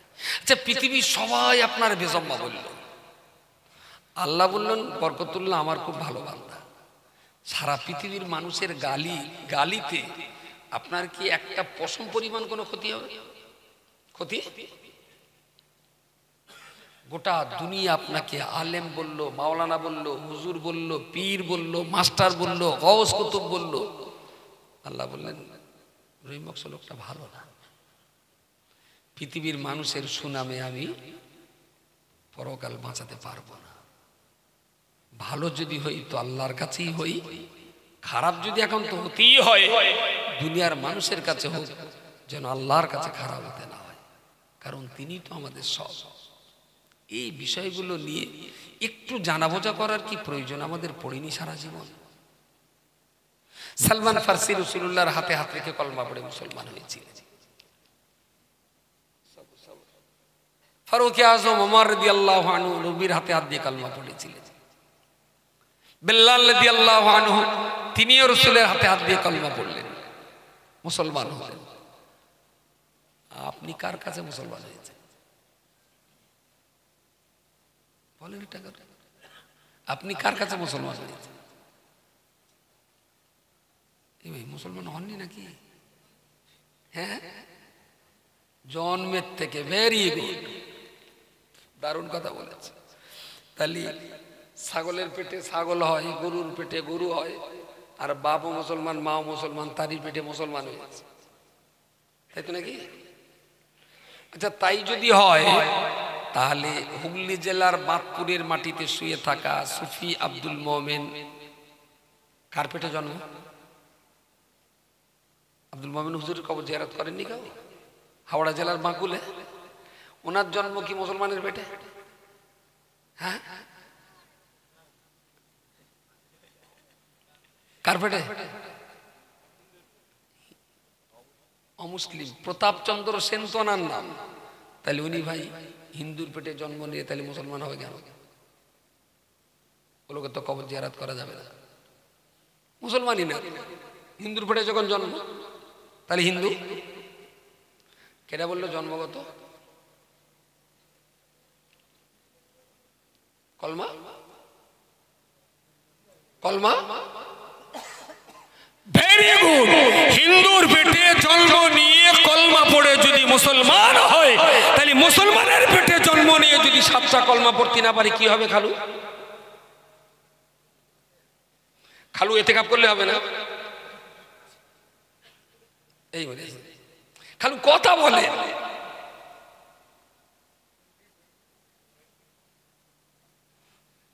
কথাটা একদম খাঁটিই বলেছে। যার পেটেই জন্ম হোক না কেন কলমা পড়লে মুসলমান। তাহলে মুসলমানের পেটেও জন্ম নিয়ে যদি কলমা না পড়তে পারে, হ্যাঁ, সুতরাং নামে মুসলমান হয়তো লাভ নেই, আমাকে কাজে মুসলিম হতে হবে। আমি আবার বলছি, হাতে ধরে নয় পায়ে ধরে নিবেদন করছি, বয়স আপনার 60, 70, 90 হোক, যদি মনে করেন সামনে শনিবারে মরব, এখন 48 ঘন্টা হাতে আছে। এই 48 ঘন্টা কোনো না কোনো মানুষের কাছে বসে অন্তত শিখুন যে আমি জীবনের শেষ প্রান্তে এসে গেছি, তুই আমার অন্তত কলমাটা সুন্দর করে একটু শেখা ভাই, আমি যেন সুন্দর করে শিখতে শিখতে কবরে যেতে পারি। এটাও তো নাজাতের উসিলা। আমাদের এই স্কুলগুলো না এই কারণে, অন্য কোনো কারণে না। বিশ্বাস করুন, মুসলমানদের টাকা আছে, পড়ার মতন মানুষ আছে, পড়াবার মতন মাস্টার আছে, ভৌগোলিক পরিবেশ আছে, পড়বার আর পড়াবার সময়ও আছে। অভাব শুধু একটাই, সিস্টেম। কেউ না বলিনি, কেউ না তাড়া করিনি, কেউ না পথ দেখায় নাই, শুধু বলেছে ধরে থাকো। আমি বললাম ধরে আছি, চলো বাবা, দামান ছেড়ো না, ধরিয়ে আছে। দামান যদি ধরার মতন ধরবো। রব্বুল আলামিন আল্লাহ তো দামানের কথা বলেছেন। আমার আল্লাহ কোরআনের ভিতরে বলেছেন, বান্দারে ওয়াতাসিমু বিহাবলিল্লাহি জামিআন ওয়া লা তাফাররাকু। আল্লাহ পাক কোরআনের ভিতরে বলেছেন, বান্দা আমার রশি, আমার দড়ি আমি আল্লাহ দুনিয়াতে নামিয়ে দিলাম। আমার এই দড়িটা, আমার রশিটাকে, আমার রজ্জুটাকে শক্ত পোক্তার মজবুত করে ধরে থাকো। ওয়া লা তাফাররাকু, আমি আল্লাহ আমার দেওয়া দড়ি থেকে তোমরা বিচ্ছিন্ন হয়েও না। তফসিরে কবির, তফসিরে রাজি, তফসিরে জালালাইন, তফসিরে কাশাফের মতন কিতাব, তফসিরে মারিফুল কোরআনের মতো কিতাব, আর অসংখ্য কিতাবে একই কথা বলা আছে। গোটা দুনিয়ার মুফাসসিরিনরা এ ব্যাপারে একমত। আল্লাহ বলেছেন আমার দড়িটা ধরে থাকো। সবাই বলেছে দড়ি মানেই হলো কোরআনুল কারীম। জোরে বলুন সুবহানাল্লাহ। সাত আসমানের উপরে লৌহে মাহফুজ, সেখান থেকে কোরআন আল্লাহ দুনিয়ার জমিনে পাঠিয়ে দিয়েছেন। বান্দাকে বলে দিলেন, বান্দারে আমার দেওয়াই দড়ি তোমরা শক্ত করে ধরে থাকো। খবরদার, খবরদার, এই দড়ি থেকে যেন বিচ্ছিন্ন হয়ে যেও না। এটাই তো দামান। আল্লাহ দড়ি নামিয়ে দিয়েছেন, দড়িটা ধরতে হবে। এখন দড়ি এরাম ধরা হতে পারে, এরাম ধরা হতে পারে, এরাম করেও ধরা হতে পারে, আবার এরাম করেও হতে পারে, আবার এটাও বোঝা যায়নি নাকি। দড়ি ধরতে বললো, তা ধরলুম, ধরলুম, ধরলুম, বলে ধরে আসতে, এই ধরিস। আর যদি এইভাবে পেঁচটা মেরে এইভাবে ধরা হয়, হ্যাঁ, কোরআনের সঙ্গে আমাদের সম্পর্ক কি এইভাবে আছে বলে মনে হয়? কোরআন এখানে কেউ রান্না করে, কেউ সবার করে, কেউ কেউকে পাঠায়, কেউ পাইপ পাড়ায়, আর দু একজন এরাম করে রেখেছে, কেউ এরাম করে রেখেছে, কেউ এরাম করে রেখেছে। আচ্ছা, যদি এইরাম করে থাকে আর ওর যদি দড়ি ধরে টান দেয়, পাটি ওপরে উঠবে বলে মনে হয়? হ্যাঁ, যদি এরাম করে থাকে এমনি এমনি ধরতে গেলে একদম পেঁচ মেরে কায়দা করে ধরে থাকো। দড়ি ধরে উপর থেকে টান মারলে আমিও চচ্চড় করে দামান ধরিস ভাই। তো কোরআনের দামানটাই ধর, কোন চিটিং বাজের দামান ধরিস নেই। ইহকালও শেষ, পরকালও শেষ। কি সুন্দর বলতে, আমার সঙ্গে জান্নাতে যাবা কেডা কেডা, গাঁড় অঞ্চলে হাত তুলে দিলে। যদি লেখাপড়ার পানি পেটে থাকতো তাহলে ঘুরে বলতো, হুজুর কিছু মনে নেবেন, একটা কথা বলবো। হ্যাঁ বলো বাবা। বলছে, হুজুর আপনি জান্নাতে যাবেন তার কি গ্যারান্টি আছে? বুঝতে পারেননি? আপনি যাবেন তবে তো আমি যাব, আপনার পিছন পিছন যাবো দামান ধরে। এই কথাটা জিজ্ঞেস করার লোক আছে? এ কি হনুমানের রাজত্ব চলছে না বাঁদরের রাজত্ব চলছে? যা বলবে তাই। বললো 3 তিরিকে 9.5। আমি দেখো 9.5 কি করে হয়? তাহলে তো খোকা হয়। আমি কি করে হয় বলো? তাহলে যেন লোকে অমুক বলে, আমি অমুক বললে হবে? সারা জীবন শুনেছি 3 তিরিকে 9, তুমি বলতেছো 10। তাই 3টে লেবু, 3টে লেবু, 3টে লেবু, তাছাড়া কোন দিন করা হয়? তাহলে 1টা 2টো 3টে 4টে 5টা 6টা 7টা 8টা 9টা, কখন 9টা হচ্ছে? তাহলে 3 তিরিকে কত? তাহলে 10। এর কোনো মানে আছে? 3 তিরিককে 10। আমি তো এই তো 3 তো দিল, এই 3 গোল গুনে এসে বলতেছে 3 4 5 6 7 8 9। আমি বললাম তাই 3 তিরিককে, আবার বলতে 10। তার মানে হিরোইন খালি যেরকম নেশা হয় তার চাইতে নেশা হয় গুনে, চোখে আঙুল দিয়ে 3 করে গুনে বলছে নয়, যেই নামটা ধরতিস তখন বলতে 10। আমি আল্লাহর হস্তে বলছি, চোখ আল্লাহ দিয়েছেন, চামড়ার চোখ দিয়ে আমি আপনার মুখ দেখতে পারি, আপনি আমার মুখ দেখতে পারেন। চামড়ার চোখ দিয়ে আপনিও চাঁদ দেখেন, আমিও সূর্য দেখি, কিন্তু চামড়ার চোখ দিয়ে অ আর ক দুটো চেনা যায় না। অ আর ক চিনতে গেলে জ্ঞানের চোখটা লাগে, জ্ঞানের চোখটা লাগে। চামড়ার চোখ দিয়ে দেখে ছাগলের গোশত আর গরুর গোশত আলাদা করা যায়, আর জ্ঞানের চোখ দিয়ে বিচার করে বলা যায় কোন গোশটায় লাভ আর কোন গোশটায় ক্ষতি। চামড়ার চোখ দিয়ে দেখে বললো এটা দুধ, এটা গোশত। আমি বললাম লাভ কোনটায় বেশি, গোশতে বেশি না দুধে বেশি? এইটা বিচার করতে এডুকেশনের চোখ লাগে, শিক্ষার চোখ লাগে। বললো দুধে বেশি, কারণ দুধে এই প্রোটিন আছে, ভিটামিন বি আছে, ভিটামিন সি আছে, ওতে ক্যালারি আছে, আরো অনেক কিছু আছে, আয়রন আছে।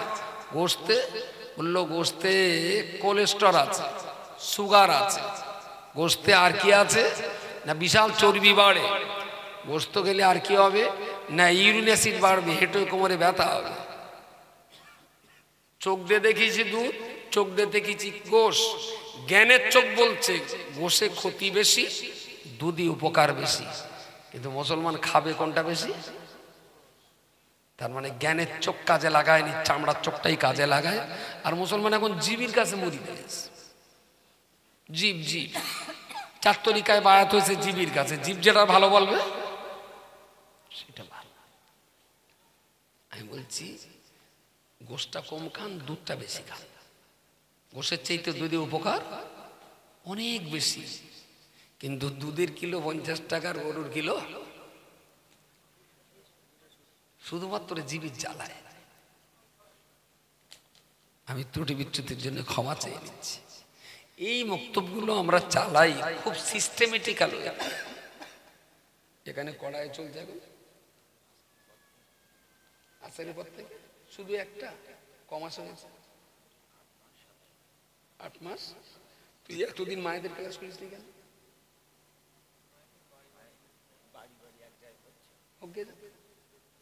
কজন পড়ছে সেখানে? সে 2 জায়গায় কজন হচ্ছে?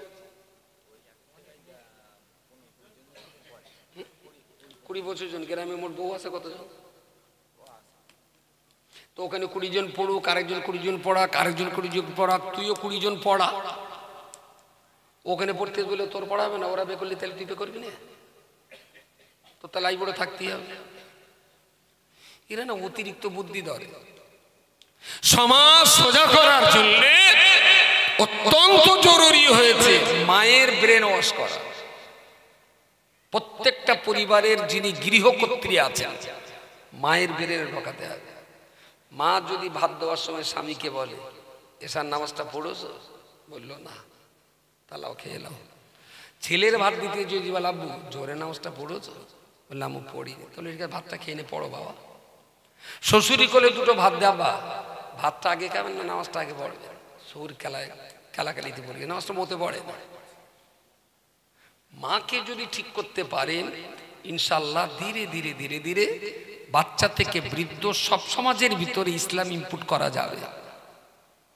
আমি সে মিটিং করে গিয়ে তখন বলে গেছি যে বাচ্চাদের ক্লাসের পরই সেকেন্ড টপিক হলো মায়ের ক্লাস। মায়ের মাথায় ঢোকানো খুব জরুরি। বন্ধন ব্যাংক শুনেছেন? বন্ধন ব্যাংক, আচ্ছা বন্ধন ব্যাংক, এই বন্ধন কোম্পানির মালিক প্রতিষ্ঠা করেছে কিসের ভিত্তিতে? মদ্দালকেরও ভিত্তি করে না মেয়েদের উপরে? 2,00,000 কোটি টাকার এই বিরাট বড় একটা ব্যাংক শুধুমাত্র নারী জাতির উপরই দাঁড়িয়ে গেছে, শুধু মেয়েদের উপরে। আমরা নারী শক্তিটাকে ইসলামের উন্নয়নে কাজে লাগাতে পারলাম না। আর যতদিন নারী শক্তিকে আপনি সমাজ উন্নয়নে কাজে না লাগাবেন ততদিন পর্যন্ত এই জাতির কল্যাণ হবে হতেই পারে না। আমরা কোচির বলছি, কোচি মিথ্যা কথা বলতে নেই, কোচি শিখে গেল। বাড়ি গিয়ে কোচির মা বললে, কোচি একদিন আব্বার পকেটের টাকা আজকে, তাহলে আম্মা 100 টাকা আছে, তাহলে 100 টাকা নিলে আর কোচিরে বলে দিলে, অসো না আমি যে টাকা নিয়েছি তুমি যেন আব্বার বলো না, যদি আব্বা জিজ্ঞেস করে বলবো আমি নেই। মাস্টার বলেছে মিথ্যে কথা বলবে না, আর মা বলছে টাকা যদি আব্বা জিজ্ঞেস করে তাহলে বলবো আমি নেই। বাচ্চা কোন দিক যাবে? এ তো পড়িয়েছে, তো দুধ খাওয়াই, দুধ মা খাইয়েছে। সুতরাং বাচ্চা ঠিকঠাক মানুষ করতে গেলে মাটা খুব জরুরি। ওর আব্বা দুপুরে জামা গায়ে দিই, পকেটে দেখে টাকা নিই, আমার পকেট টাকা চলে 100। ওই খোকার মা টাকা লেছে, কিন্তু আমার ভান্ডারের টাকাতেই খরচ করে উঠতে দিন, তোমার টাকা আমি যাবো, টাকা না রেখে শুধু ফাঁকর ফাঁকর করতে আমি টাকা লেগে গেলে, তাহলে দোষ না রবিউল তুমি টাকা লেছো আব্বা পকেটতে, তাহলে আমি তো লেই না, রাঙ্গা বাড়ির কেউ নেই। ওর মা বলে দাদা আমি এখান থেকে যদি সুফি বানাই বাড়িকে দাঁত জাল তৈরি হবে যতক্ষণ মাকে না বোঝাতে পারবে। সেই জন্য মায়ের ক্লাসটা খুব জরুরি। আর মা আপনি বলতে পারেন একটা বাসের স্টিয়ারিং, মা যেদিকে যাবে গোটা পরিবার সেই দিকে যাবে। মদ্দা লোক যতই মদ্দানি করুক, বেড হোম মিনিস্টারের কাছে জব্দ। কেটা বললে একদম মনে হচ্ছে লোক খুব জ্বলা চলতেছে।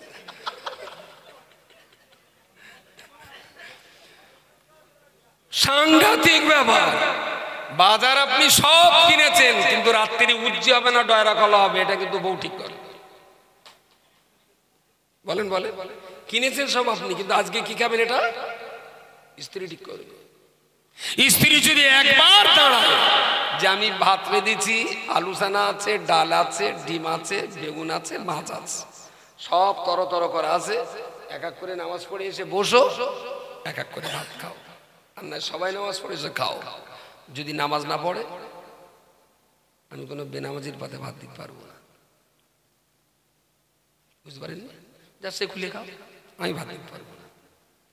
ধীরে ধীরে ধীরে ধীরে, আমি বলছি না যে আজকে বললি কালকে সব ভালো হয়ে যাবে, ধীরে ধীরে ধীরে ধীরে দেখবেন এই গ্রামে মসজিদের মুসল্লির সংখ্যা বাড়ছে। সেটা বাড়ে যদি মার বদৌলতে বাড়বে। আমাদের মসজিদ কত মুসল্লি হয় ওপরে নিচে জুমায়? 250 300 টোটাল আমাদের মহল্লাতে কত পরিবার নিয়ে আমাদের এই মসজিদ? এইদিকে ও হ্যাঁ, এই পাশে কত? হ্যাঁ, আমরা কোন মসজিদ? এই মসজিদ। আমাদের এই মসজিদ কত পরিবার নিয়ে? মোটামুটি একটা বলে 300 পরিবার। আচ্ছা 300, মোটামুটি 300। আচ্ছা 300 পরিবারে তো সার্ভে করিস নি কেন? আমি ঘূর্ণি পাত্তি বলে ঘূর্ণি পেতেছে, কিন্তু তলায় ভোগা কাদাতে আটকায় না। কাদা ঘূর্ণি তুলে দেখি কিচ্ছু পড়েনি, শুধু ক্যাঁকড়া ঢুকে রয়েছে একটা। এরা এত বুদ্ধি ধরে। ঘূর্ণি বলেছি পেতে এসে ভোগা আটকায় না। ঘূর্ণির নিচে যদি ফাঁকা থাকে ও ফেদায় একটা মাছ ঢুকতে হতে। 300 পরিবারে গড়পড়তায় প্রত্যেক পরিবারে 14 বছরের উপরের পুরুষ মানুষ কটা ধরা যেতে পারে? 14 বছরের উপরে একটা, গড়ে 2টো। যদি গড়পড়তায় পার পরিবারে 2টো করে পুরুষ ধরি, 14 বছরের উপরে 2টো যদি ধরি, তাহলে 300 থেকে 3 দুগুণে 600। জমা পড়ছে কত? 300। কাজের তাগিদে কেউ বসিরহাট, কেউ বারাসাত, কেউ কলাপাতায় যেতেই পারে কাজে। কতজন ধরবো তার জন্য? 50, 350। গ্রামে কিন্তু এখনো 250 পুরুষ মানুষ আছে যারা জুমার নামাজ পড়ে না। এই 250 মানুষ কিভাবে জান্নাতে যাবে সেই চিন্তাটা কি আমাদের করার প্রয়োজন নেই? শুধু জান্নাতে আপনি আর আমি গেলি হবে? এদের ভাবনাটা আমাদের ভাবতে হবে না? ওরা তো আমাদের সন্তান, ওরা তো আমাদের ভাই, ওরা তো আমাদের প্রতিবেশী, ওরা তো আমাদের ভালোবাসে, ওরাও তো আমাদের অনেক কাজে লাগে। তোদেরকে একটু বলতে হবে না? কিভাবে বলবেন? তার সিস্টেমটা কি? খুব দুর্ভাগ্য, কষ্ট হয় মাঝে মাঝে। ভোট যখন হয় এ ব্যাপারে সবাই সচেতন। কংগ্রেস ফিল্ডে লেবে গেল, টিএমসি ফিল্ডে লেবে গেল। আজকে ও পাড়ায় সিপিএমের সভা, তো কালকে পাড়ায় টিএমসির সভা, ও পাড়ায় কংগ্রেসের সভা, তো এ পাড়ায় আবার ফরওয়ার্ড ব্লকের সভা। প্রত্যেকেই যে যা মাইক ধরতেছে চুরমার করে দিচ্ছে। সবার লড়াইটা কি? গ্রামের ভোট আমার বাক্সে। সিপিএমও চাচ্ছে ভোট আমার বাক্সে যাক, টিএমসিও চাচ্ছে ভোট আমার বাক্সে যাক। আমি সিপিএম হলে টিএমসিরা রাগ করবে, টিএমসি হলে কংগ্রেসরা রেগে যাবে, কংগ্রেস হলে ফরওয়ার্ড ব্লকরা রাখবে। ভাই আমি যদি সিপিএম কংগ্রেস টিএমসি না হয়ে যদি মুসলমান হই, কেডা রাখবে? কেউ কেউ রাখবে না। ইবলিস রাখবে। ইবলিস রাখবে না আপনার উপরে, ইবলিস রেগে যাবে। তাহলে সিপিএম কংগ্রেস টিএমসি যাই হই না কেন, গ্রামের কেউ না কেউ রাখলো। যদি মুসলমান হই তাহলে আল্লাহর কাছে আমি সন্তুষ্টি হাসিল করতে পারবো, ইবলিস আমার উপরে রেগে যাবে। Very good. ইবলিস রেগেছে মানেই তো ভালো জায়গায় আছে। ইবলিস যদি বলে মাতিন জিন্দাবাদ, তাহলে মাতিন কি ঠিক জায়গায় আছে? আর ইবলিস যদি বলে মাতিন বেজম্মা, হ্যাঁ দেখ আমি দিই সত্যি হুজুর, লোকে তোমার এত গাল দিচ্ছে, তুমি শুনতোস কি করে? তাহলে যারা গাল দিচ্ছে ইবলিস নাম ফেরেশতাইটাকে দেয়, তাহলে তো হুজুর সে সব তো ইবলিসের মতনই ভাব। আমি তাহলে ইবলিস যদি গাল দেয় তার মানে আমি তো ভালো লোক। ইবলিস গাল দিয়েছে মানে? আর ইবলিস যদি গাল দেয় আমি কেন ঝগড়াবাতি দিয়ে যাচ্ছি? প্রমাণ হয়ে গেল তো ইবলিস গাল দিচ্ছে মানে আমি আল্লাহর দলে আছি। আর ইবলিস যদি আমার ভালো বলে তাহলে বুঝতে হবে যে আমি ইবলিসের দলে ঢুকে গেছি। সুতরাং গাল শুনলেই মাথা গরম করার দরকার নেই। তো গাল শুনলেই মাথা গরম হবে কি জন্য? গালটা দিচ্ছে কেটা তার চরিত্রটাকে মূল্যায়ন করুন, রাখবেন না ভালোবাসবেন পরের বিচার। সব পার্টির অধিকার আছে গ্রামের সব ভোট তার বাক্সে নিয়ে যাওয়ার। তাহলে একজন মুসলমান হিসাবে আমারও অধিকার আছে গ্রামে সব মানুষকে ধরে জান্নাতে নিয়ে যাওয়ার। কথা বলে?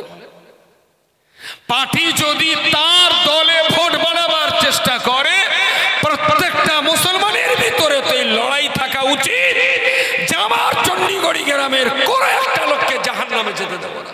চলো হাতে ধরতে হয় ধরবো, পায়ে ধরতে হয় ধরবো, গাল শুনতে হয় শুনবো, সবাইকে মসজিদে নিয়ে একসঙ্গে জান্নাতে যাব। সিপিএম এর লড়াইটা তো আমরা ভালোই করে দেই, টিএমসির লড়াইটা আমরা ভালোই করে দিই, মুসলমানের লড়াইটা কে করবে? কথা বলেন? ভোটে জেতার তো বিভিন্ন প্ল্যান পরিকল্পনা আছে, জান্নাত ভরার পরিকল্পনা কি আছে আমাদের হাতে? কি প্ল্যান আছে, কি পরিকল্পনা আছে? কিচ্ছু নেই। আমি খুব বিনয়ের সঙ্গে করজোরে নিবেদন করছি, আল্লাহর রাস্তায় বুড়ো মানুষ যারা একটু পড়ুন, যুবক যারা তোমরাও একটা টাইমে পড়ো, মায়েদের জন্য ক্লাসটা অবিলম্বে মসজিদে কেন খোলা হোক। গ্রামে এক জায়গায় দুটো জায়গায় পড়ছে, এখানে যদি জায়গা নাই আরো 2-3 জায়গায় অন্য কারোর বাড়িতে বাড়িতে মেয়েদের ক্লাস খুলে দেওয়া হোক, সমস্ত মেয়েদের পড়ার সুযোগ থাক, সবাই পড়ে। যে 3টে মক্তব খুলেছে মায়েদের পড়াচ্ছে, ভেরি গুড। সব ভালো কাজ আমি করতে পারবো না, কেউ যদি করে দেয় ডবল থ্যাঙ্কস, খুব ভালো। এই একটা মক্তব চলছে, দূরে যদি আরো একটা মক্তব করে কেউ যদি 20টা বাচ্চা পড়ায়, ওয়েলকাম। সবাই ঝাঁপিয়ে পড়ো ভাই, সবাই মিলে চেষ্টা করি আমাদের মহল্লাটাকে সুন্দর করতে হবে। হার মেয়েরা যেন মাথায় হিজাব পরে, প্রত্যেক পুরুষ মানুষ যেন মসজিদে জুমার নামাজে যায়, সন্ধ্যার পরে বুড়োরা যেন চায়ের দোকানে না বসে, ওরা যেন আলিফ বেতের বইটা নিয়ে বসে, মা চাচিরা যেন আর মেলায় যাওয়ার টাইম না থাকে, ওরাও কোরআন পড়ুক, ওদের হাতে কোরআন তুলে দাও, দেখবেন একটা সুন্দর চণ্ডীগড়ি গ্রাম তৈরি হবে। আমরা ভালো মানুষদের হাতে গ্রাম ছেড়ে দিয়ে কবরে যেতে পারবো। ত্রুটি বিচ্যুতির জন্য ক্ষমা চেয়ে নিচ্ছি, বক্তি বক্তি অনেকটাই বকে ফেলেছি, এতটা ইচ্ছা ছিল না। সকালে আসুন প্রিয় রাসূলের সামনে দাঁড়িয়ে দাঁড়িয়ে একটু সালাম পড়ে নিই। ইয়া নবী সালাম